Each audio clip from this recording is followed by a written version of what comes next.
It's the title of this segment. Not thinking big is the reason some people are not successful.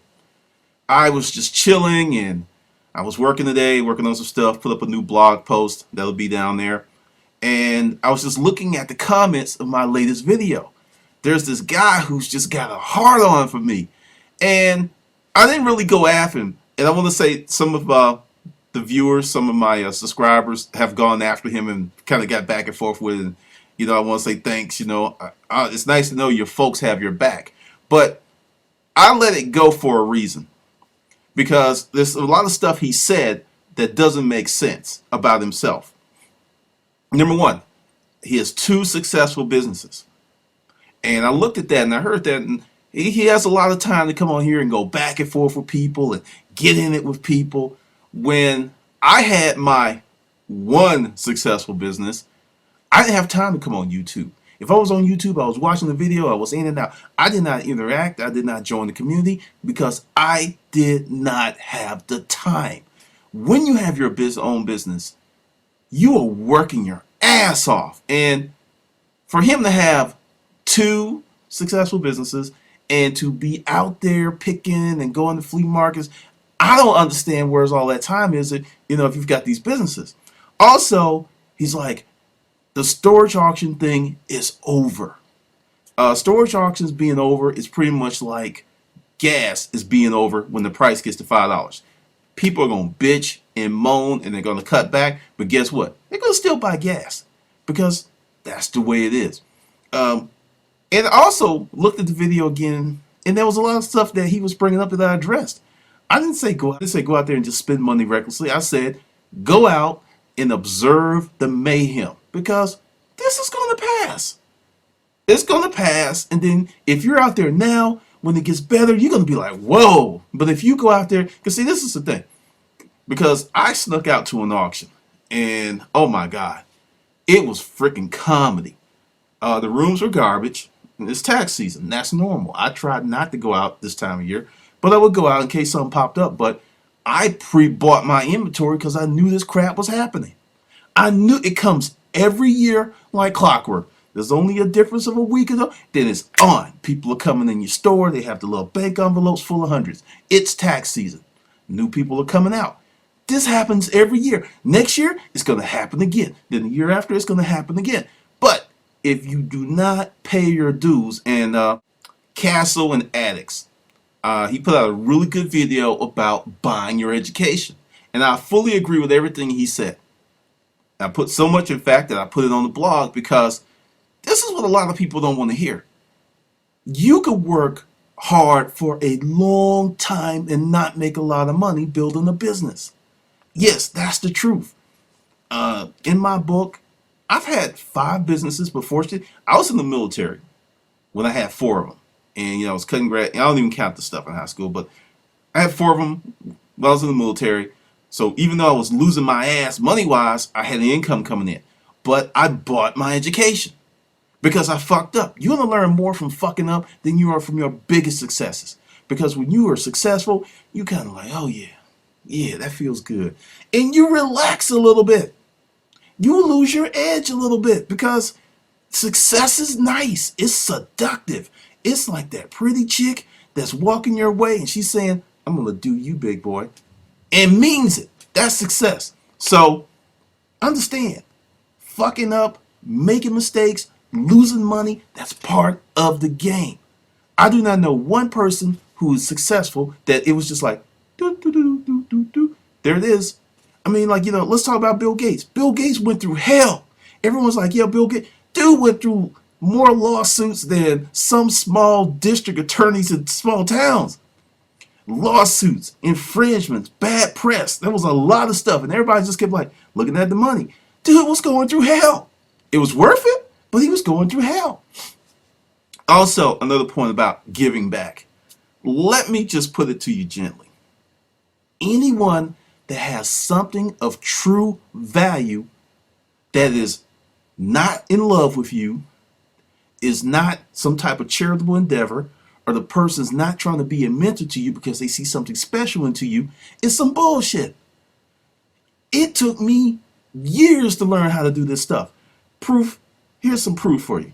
And there was another, well, Glendon, like, yeah, like, he got out the business because, I'll say it. There's a lot of you out there that think I'm full of shit. It's like, yeah, he got out the business, he made money, now he's selling the book to the suckers. Ha ha, but I'm not going to buy it because it's over. See, this is how I know that the educational system in this country is fucked up.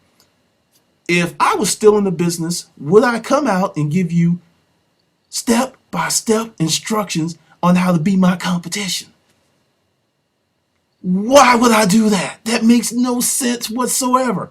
If I hadn't gotten sick, none of this would have happened. I would still be out there with the guys, bitching and moaning, running folks up because I was forced out the business due to illness. Chronic fatigue syndrome, couldn't do shit, was tired, was depressed. I mean, it was a freaking effort to go up a flight of stairs. I don't know if you've ever been there, but it's kind of scary that you can't walk up a flight of stairs or you get out of a chair and you are completely out of breath. That's some scary shit. So I sat down, and during the interim, I was just like writing. That's pretty much all I could do. But I started writing again, and oh yeah, if you're gonna say something about me, do your own fucking research. Put Glendon Cameron in Google. I've got like 20 freaking pages of info. My first internet reference is Timbuktu, and there's a page of stuff I wrote in like 1999. So for those folks, it's like, well, he's just decided to write anything. No, it's something I wanted to do, and actually, it's turned out really to be nice because, yeah, I make a lot of money doing this. I'm not going to sit there and go, no. I'm not the struggling writer. I'm not. This shit blew up. Why? Because I know how to set up and run businesses. Why? Because I did it not once, not twice, not 3 times, but 9 freaking times. The first 5 were some fucked up dry runs. But, number 6, 7, 8, 9 were lovely. Why? Because I bought my experience. You're not, so many of you want to just get out there and bam, 10 grand a month. I'm going to tell you why that's the worst thing in the world for you. If you get that type of success really quick, you're going to fuck it up because your mind, it can't handle it. Look at all these stars like Charlie Sheen, Lindsay Logan, all these people who have really a great life, but because it's so much and there's so much stress and pressure, they're doing drugs, they're stealing, they're doing kind of crazy stuff. You think that won't be you? Fact. 90% of lottery millionaires are broke within 5 years. Many of these people are getting more money in a few days than they've made in a lifetime. And they can't handle it because in this country, we've got some really fucked up notions about money. Like only evil people get rich. Rich people are evil. Money's bad. No, it's your mentality. That's what's bad. Money is a tool. It does nothing good. It does nothing bad. It's the person behind the money. So there's this little, there's like a nobility in poverty. I've been poor. I lived in a boarding house with freaking crackheads walking around doing tricks in the back. That shit wasn't noble. So the whole deal is there's a certain amount of dues paying that you've got to go through. It's unavoidable. You can't get around it. You can try, but it will catch up with you. So take your time, enjoy the journey, love your family, and if you stick with this long enough, you will be successful. Will you have my level of success? Who knows? You may do better than I did. Because one of the things that really pissed me off about this is when I started doing it, and I would, people were buying the ebook and they were sending me pictures, and I'm like, dude up in Philadelphia got a 10 by 20 with a brand new bedroom set, brand new dining room set for $225. I wanted to scream. That unit down here would have been $1,200. Easy. Easy. He got it for $200. He's like, yeah. And I've got all these stories, and then I discovered something. There are certain markets that are nowhere competitive as the major ones.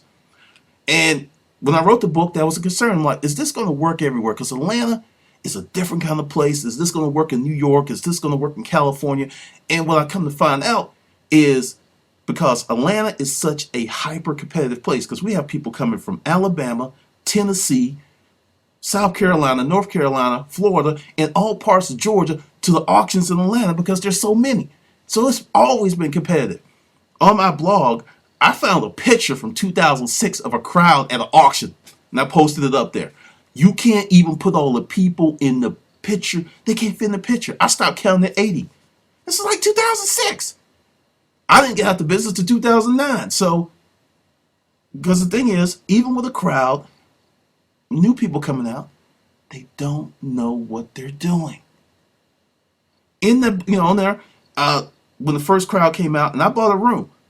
In the room was, you just saw the wheels in the bases of these chairs.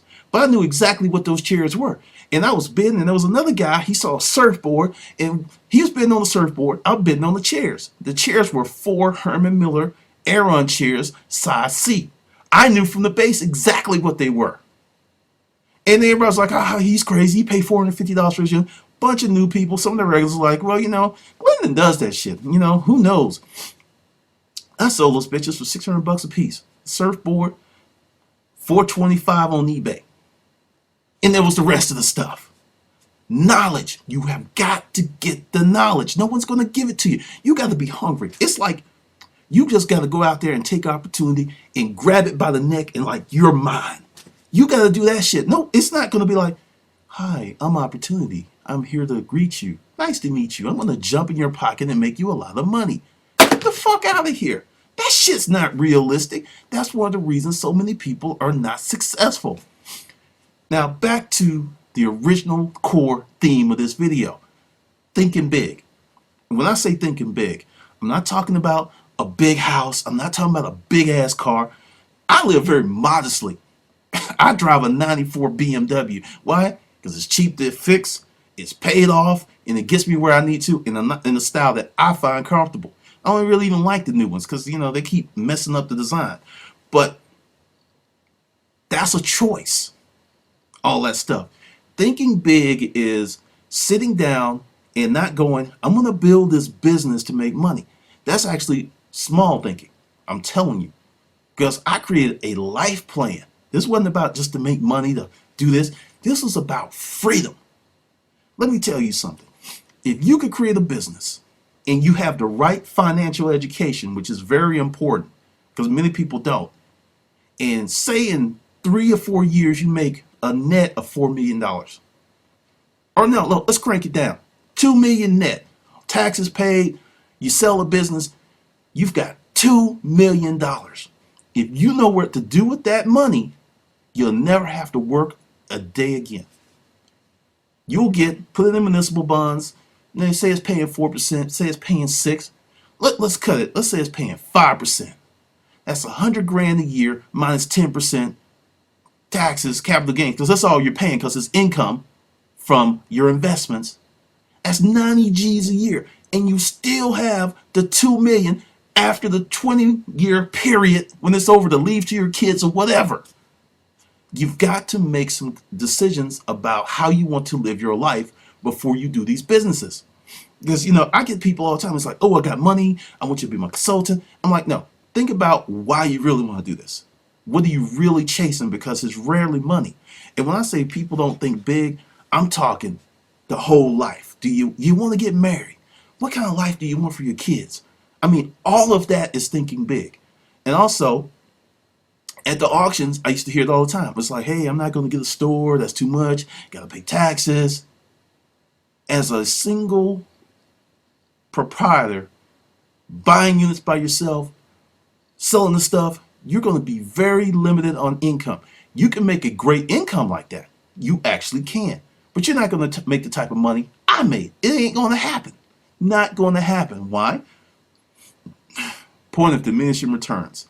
If it's just you, you're screwed. And the way things are going right now, I have to change my position on the partners things, because I had a partner which helped me make me very successful. She did a lot. But to grow, you've got to think bigger than where you are today. I can't really make it any plainer. I don't care if you're in a trailer, looking at this video on your cell phone because you don't have cable and you just got the only internet access you have is on your phone, and a lot of people in that situation. I don't care if you're sitting in a house with a hole in. You have got to think bigger than your circumstances, because this is how it works. What you think about, what you dwell on, becomes your reality. Keep saying, this is too hard. I'm too old. I don't have enough talent. Your mind's going to be like, okay, all right. There's a book. It's called The Power of Your Subconscious Mind by Dr. Joseph E. Murray. Old book. It's the bomb. You can get it on Amazon for like $1 or something. Get it. I highly recommend you get the book because you have to control your thought process. You have to control the things that you think about, the things that you tell yourself, and the things you put out in the universe. I sat down, and before I did this writing thing, I sold a lot of stuff. I was like, you know what? I'm going to get rid of everything that could be a distraction, and I'm going to dedicate my life to this for a year.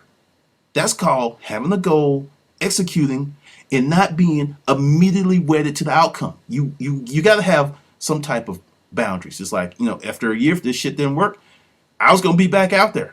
And it was going to be hard because I put out a lot of my secrets. Shit, I put all my secrets out. I would have been screwed. It's like, oh, that's what he's doing to me. Oh, he was running me up. Oh, that's his game. That's his ploy. But fortunately, you know what? Actually, I'm copping out. Not fortunately, but due to me sitting my ass at my desk, writing for 8 to 9 hours a day, getting headaches, fingers cramping up. It's why it happened because I worked my ass off and I had a goal. And I knew it was not going to be an immediate success. Fact, most businesses take 2 to 5 years before they start spinning off a serious profit. I'm not talking about internet businesses where, hey, this guy, he started this business 6 months ago and Beacon Brothers, the venture firm, is giving him $5 million. Oh, and a year later he does an IPO, cashes out at $10 million.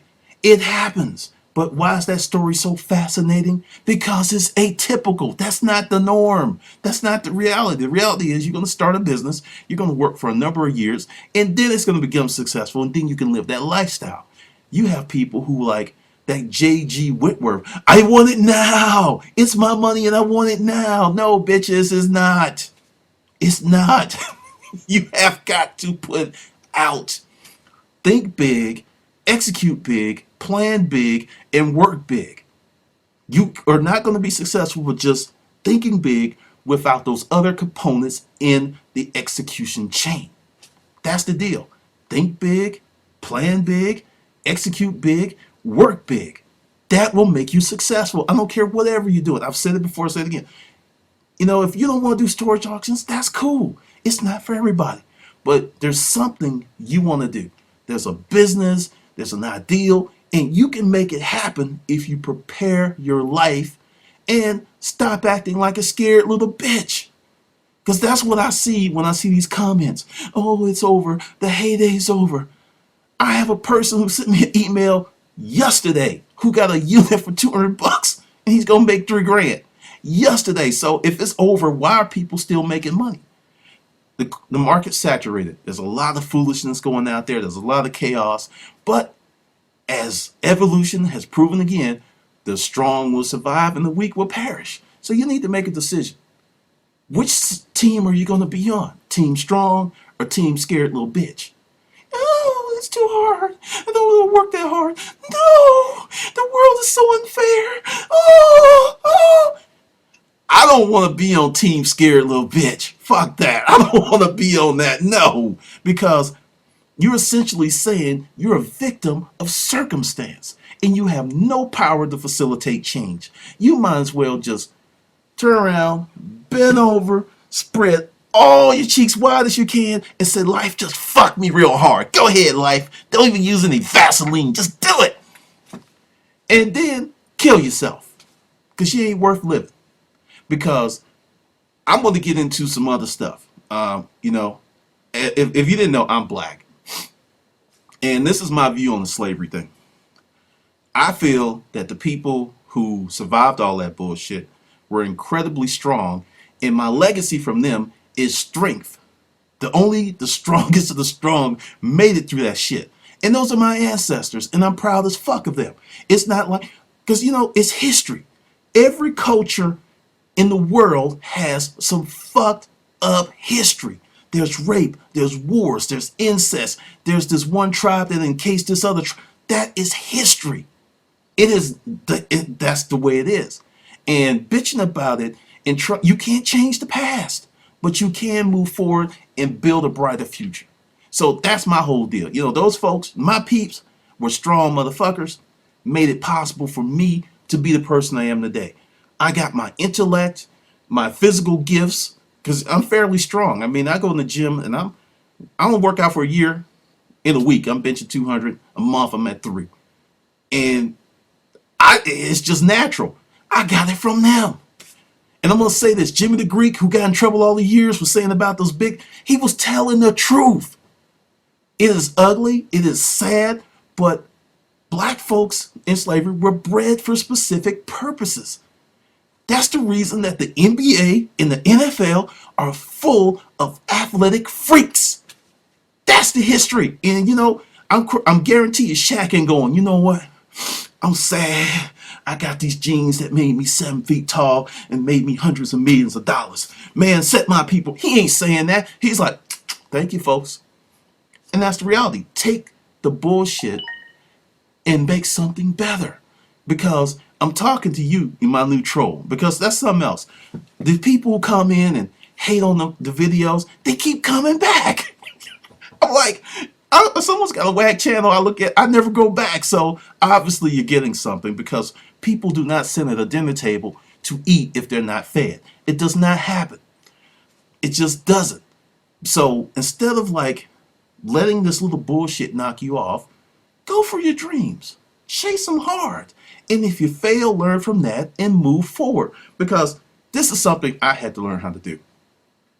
If you examine your life, 90% of the time, things go as planned. You get up in the morning, you go to work, you work X amount of days, you get a check. It's a system and it happens. But what do people want to concentrate on when shit goes sideways? It doesn't matter if the other 364 days went fine. That 365th day that was fucked up, you'll remember it and talk about it for years, completely ignoring the beauty of life that's the majority of your life. So that's my message to you.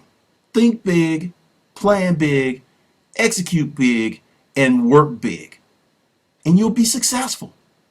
Stop looking for the immediate gratification. And for the people who don't have 2 nickels to rub together, I've been there. And the way that you're going to get not nickels, not quarters, but some paper that rubs together is having a plan, having some courage. There's a wonderful article about Amanda Hocking. She's 26 years old. She's a writer. She tried to get published for years, and she started putting her books on she started putting her books on Kindle. And she writes really fast, and she just put them out there and built this fan base, and she's selling hundreds of thousands of books a month. I mean, she's already made a few $1 million because she kept at it. Check her out, Amanda Hocking. Go to her blog and read her latest post. She kept working. She said, I'm going to do this. However it works out, I'm going to do this. And you need to develop that mindset, because all this whining and bitching and life is so hard. Oh, no. I used to work in a hospital. I have seen people with cancer, incurable diseases, who were in agony exhibit dignity and courage when I know they are racked with pain. And if you're sitting there at home in your nicely heated home on your fairly new computer watching this video, you really don't have shit to complain about, because the biggest gift is your health. If you're healthy and you can work and plan, you can do the rest. I've seen it. I've experienced it. So stop with the bitching. Just stop. It's not a good look, homie. It's not a good look. I mean, really. Because it's not going to move you from where you are to where you want to be. All right, this is Glendon.